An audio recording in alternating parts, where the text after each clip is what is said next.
दोस्तों आज के वीडियो में हम डिटेल में जानेंगे कि अगर आपने पहले से ही बैंक में सीसी यानी कैश क्रेडिट ले रखी है तो किन बातों का ध्यान रखने से बैंक आपको ओडी मतलब ओवरड्राफ्ट देने के बारे में सोच सकती है। तो दोस्तों वीडियो को लाइक शेयर और चैनल को सब्सक्राइब जरूर करिएगा क्योंकि मैं ऐसे ही इन्फॉर्मेटिव वीडियो लाता रहता हूँ। तो चलिए स्टार्ट करते हैं। दोस्तों बैंक में सीसी और ओडी कैसे खुलवाते हैं, इसके लिए क्या फॉर्मेलिटीज़ करनी होती हैं, इस पर मैंने ये 2 वीडियोज़ बनाए हैं। ज़्यादा जानकारी के लिए आप मेरे ये वीडियोज़ देख सकते हैं। इनके लिंक ऊपर आई बटन में और नीचे डिस्क्रिप्शन में आपको मिल जाएंगे। आइए आप जानते हैं कि अगर आपने पहले से ही बैंक से सीसी ले रखी है तो किन कारणों से बैंक आपको ओडी देने के बारे में सोच सकती है। पहला कारण है कि सिबिल स्कोर अच्छा हो। दोस्तों सिबिल स्कोर को खराब करना तो आसान है, पर सिबिल स्कोर को सही करना थोड़ा मुश्किल है। इसलिए अपना सिबिल स्कोर अच्छा रखें, जिसको आज के समय में लगभग हर लोन में देखा जाता है। दूसरा कारण है कि आपकी इनकम ज़्यादा होनी चाहिए। आपके कुछ खर्च ऐसे हैं जिन्हें आपको अपनी मंथली इनकम से घटाना होगा और उसके बाद जो इनकम बचती है, अगर बैंक के मुताबिक वो इतनी है कि आपको मिलने वाली ओडी का ब्याज भी उससे निकल जाएगा, तो बैंक लोन दे सकती है।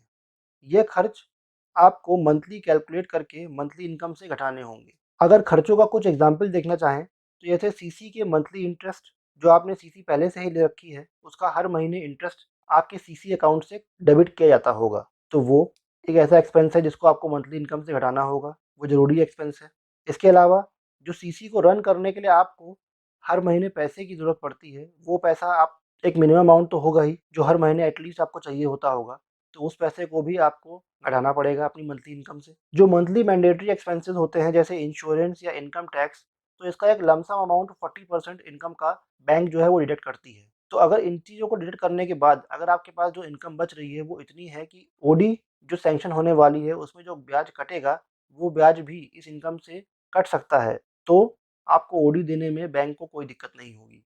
तो सीधा सा मतलब ये है कि आपकी इनकम अच्छी खासी होनी चाहिए कि आप 2 लोन सँभाल सकें, इस बात को बैंक देखेगी। तीसरा कारण है कि कोई दूसरा बिज़नेस होना चाहिए।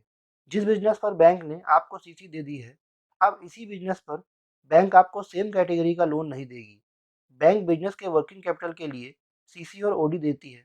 अब क्योंकि दोनों ही लोन वर्किंग कैपिटल के लिए दिए जाते हैं, इसलिए ये सेम कैटेगरी के लोन कहलाते हैं। अगर आपका कोई दूसरा बिज़नेस है, तो बैंक आपको उस बिज़नेस पर ओडी फैसिलिटी दे सकती है। लेकिन जिस बिज़नेस पर आपको बैंक ने सीसी दे दी है, उसी बिज़नेस पर दोबारा ओडी देने का काम बैंक नहीं करेगी।